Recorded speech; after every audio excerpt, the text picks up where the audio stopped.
Has this ever happened to you? You are new at school, you are new at college, COVID-19 is here and you don't actually know how to make friends. Well, the fact is that 6 out of 10 college students are going through this situation. They are from other countries, other cities, they know nobody, and the COVID-19 restrictions don't help either. Well, but most people will use meeting apps. Guess what? You have to pay for that. When did it become common to pay for it? My name is James Pardo.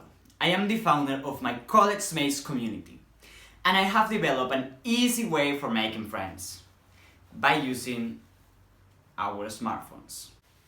I strongly believe that making friends at the university is most crucial for a better college experience, and that's why I've created MOFSTY.